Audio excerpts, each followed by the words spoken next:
আচ্ছা, চাষ করতে গেলে কোন জিনিসের ওপর আমরা সবচেয়ে বেশি পরিমাণে খরচা করে ফেলি বলুন দেখি? সেটি হচ্ছে কীটনাশকের ওপর। আমরা হাজার হাজার টাকার ওষুধপত্র এনে পরে জমিতে স্প্রে করার পরেও কিন্তু পোকামাকড়, সাদামাছি, থ্রিপস, নানা রকম চুষি পোকা থেকে গুড়ি পোকা থেকে সমস্ত জিনিস কিন্তু আমরা জমিতে কন্ট্রোল করতে পারি না বা তাড়াতে পারি না।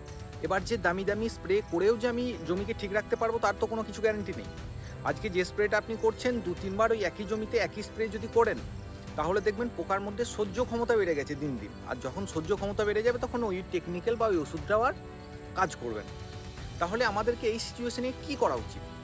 আচ্ছা, সেই জায়গায় যদি আমরা একটা বাড়িতেই ওষুধ বানিয়ে নিতে পারি একদম কম খরচার মধ্যে, তাহলে ব্যাপারটা কেমন গিয়ে দাঁড়ায়? যদি বাড়িতেই তৈরি করলাম অথচ এটি কোনো রকম কেমিক্যালও নয়, একদম সস্তায়, এবং এটি স্প্রে করার পরেও কিন্তু পোকামাকড় অনেক দিন পর্যন্ত আপনার জমি ধারে পাশে আসবে না। একদমই ঠিক ধরেছেন, কর্পূর। এই কর্পূর যদি জমিতে আপনি স্প্রে করতে পারেন তাহলে কিন্তু দুর্দান্ত একটা রেজাল্ট আসবে। সেটা তো না হয় আমি আগের ভিডিওতে বলেছি। আগে একটা ভিডিও বানিয়েছি যেখানে কিন্তু ওই ভিডিওটা ১,৩০,০০০ জন মানুষ দেখে ফেলেছে এই কর্পূরের ভিডিওটা। তারই মধ্যে অনেকজন বাংলাদেশ থেকেও কমেন্ট করছে, অনেকজন ভারতবর্ষ থেকেও কমেন্ট করছে যারা বুঝতে পারছে না এর ডোজ কতটুকু দেবো। এবং এখনকার দিনে আপনারা কর্পূর স্প্রে করার পরেও কিন্তু অনেকজন রেজাল্ট সেই রকম পাচ্ছেন না যতটুকু আমি আপনাকে বোঝানোর চেষ্টা করছি।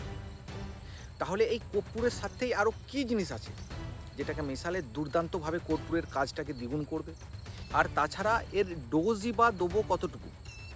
এই সমস্ত বিষয়টাকে আজকে পার্ট 2 এর মাধ্যমে নিয়ে এসেছি। যদি এখনও পর্যন্ত আপনি চ্যানেলে নতুন হয়ে থাকেন, অবশ্যই সাবস্ক্রাইব করে আমাদের কৃষক পরিবারের সাথে জয়েন্ট হয়ে যান। এইরকমই আরও ইনফরমেটিভ ভিডিও শেষ দিন পর্যন্ত পাওয়ার জন্য অবশ্যই ভিডিওটি পুরো দেখে যাবেন। না হলে আপনাদের এই হাজার হাজার টাকা খুব দামি দামি মেডিসিন স্প্রে করেও কিন্তু জমিতে সেভাবে কাজ হবে না। তাই ভিডিওটি পুরো দেখে যান। আমি কথা দিচ্ছি কিছু না কিছু আপনি শিখে যাবেন এখান থেকে। যে দুটি প্রাকৃতিক অস্ত্রের ব্যাপারে আমরা জানবো তার মধ্যেই প্রথমে নাম আসে নিম তেল। বাজারে যে কোনো মেডিসিন দোকানে, মানে কীটনাশকের দোকানে গিয়ে বলবেন যে নিম তেল ১৫০০ কিংবা ৩,০০০ ppm। এবার বলি নিম তেলের মধ্যে আছে কি। নিম তেলের মধ্যে অ্যাজাডিরেকটিন বলে এক ধরনের রাসায়ন পাওয়া যায়। এই রাসায়নটি যে কোনো পোকার তন্ত্রে গেলে বা পোকা যদি সেই নিম তেলটিকে খেয়ে ফেলে, তখন ওই পোকা কিন্তু সঙ্গে সঙ্গে মরবে না। পোকার পাচনতন্ত্র বিকল হয়ে যাবে ২৪ ঘন্টার মধ্যে, এবং সেই পোকা যে পোকা গ্রহণ করবে সেই নিম তেল, সে খাওয়া দাওয়া বন্ধ করে, যদি তার পেটের ডিম থাকতো পেটের ডিম কটা নষ্ট হবে। ওই পোকা খাওয়া দাওয়া বন্ধ করে ওই জমির মধ্যেই কিন্তু সে তার অবসর সময়টুকু ওখানেই শেষ করে দেবে। অথচ জমির মধ্যে কোনো ক্ষতিও হলো না, একদম সম্পূর্ণ অর্গানিক পদ্ধতি। এইবারে প্রাকৃতিক যে অস্ত্রটি রয়েছে, সেকেন্ড অস্ত্রটি, সেটি হলো কর্পূর। এই কর্পূরের মধ্যে রয়েছে ট্রেপেনয়েড নামে এক ধরনের রাসায়ন। কর্পূর কিন্তু কোনোভাবে পোকামাকড়ের ওপরে আক্রমণ থেকে আটকায় না, মানে এটি কিন্তু কোনো রকম কীটনাশক নয়, আমি প্রথমেই বলে দিচ্ছি। এই কর্পূরের ঝাঁঝালো বা একটা দুর্গন্ধ, এটা পোকার কিন্তু একদমই পছন্দ নয়। এবার কি হয়, একটা পোকামাকড় যখন আপনার জমিতে আসে, সে তো আর দেখতে পায় না আপনার জমিতে শশা আছে কি, করলা আছে, বেগুন আছে, মূলো আছে, ভেন্ডি আছে, সে দেখতে পায় না। সে সবজির বা ফসলের গন্ধ শুঁকে বুঝে যায় যে এই জমিতে এই ফসল আছে, আমাকে গিয়ে পড়ে কিন্তু সেটা খেয়ে পেট ভরাতে হবে। একদম সহজ ভাষায় কিন্তু আপনাদেরকে আমি বোঝানোর চেষ্টা করছি। এইবারে প্রত্যেকটা পোকার মাথার ডগায় দুটো অ্যান্টেনার মতো থাকে।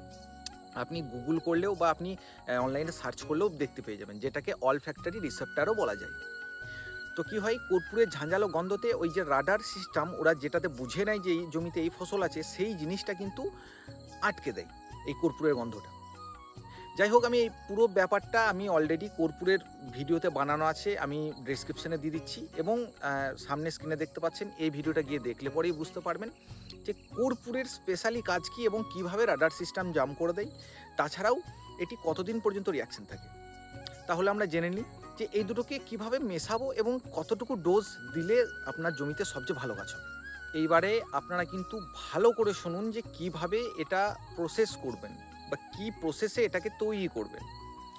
প্রথম হচ্ছে বাজার থেকে ১,৫০০ থেকে ৩,০০০ ppm-এর, ভালো করে নোট করুন, ১,৫০০ থেকে ৩,০০০ ppm-এর নিম তেল। এই নিম তেল ১ লিটার এবং তার সাথে ১০০ গ্রাম কর্পূর। কোন ধরনের কর্পূর নেবেন? আমাকে কিন্তু অনেকজন এটা কমেন্টে জানিয়েছেন যে কী কর্পূর নেবো, কোন কর্পূর নেবো, খাবার কর্পূর নাকি অন্য কিছু কর্পূর।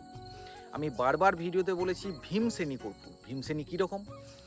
যে কোনো আপনারা দোকানে গিয়ে পরে, যে সকল দোকানে পাওয়া যায় সেই দোকানে গিয়ে পরে বলবেন যে ভীমসেনী জাতীয় কর্পূর দিন। দেখতে কেমন হবে? নর্মাল ট্রান্সপ্যারেন্সি, মানে কাঁচের মতো কিছুটা দেখতে হবে এই কর্পূরটা। আর যেগুলো পুজো পরবে লাগে সেগুলো কিন্তু কোনোভাবেই নয়। যেগুলো পুজো পরবে লাগে সেগুলো কিন্তু কোনোভাবেই দেবেন না, কারণ ওর মধ্যে কিন্তু মোম আছে। আর যখনই আপনি ওটা মিশিয়ে স্প্রে করবেন, গাছের পাতার উপরে একটা লেয়ার পড়ে যাবে, গাছে সালোক সংশ্লেষ প্রক্রিয়া হবে না, ফল ফুলের কিন্তু ব্যাঘাত ঘটবে। বারবার বলছি ভীমসেনী জাতীয় কর্পূর। তো এই 100 গ্রাম ভীমসেনী জাতীয় কর্পূরকে 1 লিটারের থেকে 200 ml ওই নিম তেলকে আলাদা করে নেবেন। আলাদা করে সেটিকে গরম করতে হবে সামান্য পরিমাণে, একদম সামান্য। সেই সামান্য পরিমাণ মানে 200 ml নিম তেলের সঙ্গে 100 গ্রাম কর্পূরকে ভালোভাবে ঘুলিয়ে নিন 5 থেকে 7 মিনিট, ভালোভাবে মিশিয়ে নিন। এবং সেটিকে বাকি যে নিম তেলটি রইল 800 গ্রাম বা 800 ml, সেটির সাথে ভালোভাবে মিশিয়ে নিন। একদম আপনার সামনেই তৈরি হয়ে গেল পৃথিবীর সবচেয়ে পাওয়ারফুল এক ধরনের কীটনাশক, যেটি কিন্তু অনেকজন জানতেন না। এবার কি করতে হবে, এটির ডোজ কিন্তু অনেকজন বুঝতে পারছেন না যে কতটা ডোজ জমিতে দিলে ভালো কাজ করবে। এবার এটির ডোজ যদি বলা যায়, প্রত্যেক ফসলের জন্য, প্রত্যেক, তাতে ধান হোক, সবজি হোক, ফল হোক, যে কোনো ফসলের জন্য, যদি গাছ ছোট হয় সেক্ষেত্রে প্রত্যেক লিটারে 2 থেকে 2.5 ml, এবং যদি বড় গাছ হয়, ফল ফুল রয়েছে, গাছে বারবারন্ত রয়েছে, সেই জায়গাতে কিন্তু আপনারা 3 থেকে 3.5 ml হারে প্রত্যেক লিটার জলে ব্যবহার করতে পারেন। তবে তার আগে একটা ভালো করে জিনিস শুনে নিন। এই যে নিম তেল, আমরা সবাই জানি তেল আর জল কিন্তু কোনোদিন একসাথে মেশে না। তাই আমাদেরকে কি করতে হবে, বাজার থেকে পাওয়া যায় এমন কোনো ভালো স্প্রেডার, মানে সিলিকন বেস স্প্রেডার, যেটাতে জল এবং তেলটাকে যেন একসাথে গাছের মধ্যে ধরিয়ে রাখে। তো সেই জিনিসটা আপনাদেরকে ব্যবস্থা করে নিতে হবে। আর যদি হাতের কাছে বা হাতের নাগালে আঠা না পান, তাহলে সেই জায়গায় কিন্তু আপনারা শ্যাম্পু কিন্তু ব্যবহার করতে পারেন। তবে আমি রেকমেন্ড করব, যদি সিলিকন বেস আঠা থাকে তাহলে সবচেয়ে বেস্ট রেজাল্ট আপনি আপনার জমিতেই দেখতে পাবেন। এখনও পর্যন্ত যদি আপনি ভিডিওটি দেখছেন, তাহলে একদম জবরদস্ত 2-1টা টিপস বলে দিয়ে যায়।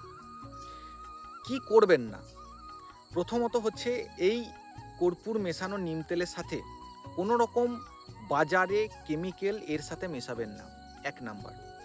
দ্বিতীয় নাম্বার হচ্ছে, যদি ভাবছেন যে আপনার গাছের মধ্যে পোকার উৎপাত বেশি রয়েছে, আপনি বলছেন দাদা বললো 3 ml, চলো ভাই আমি 6 ml করে দিয়ে দিই ডবল, তাহলে বেশি দিন কাজ পাবো।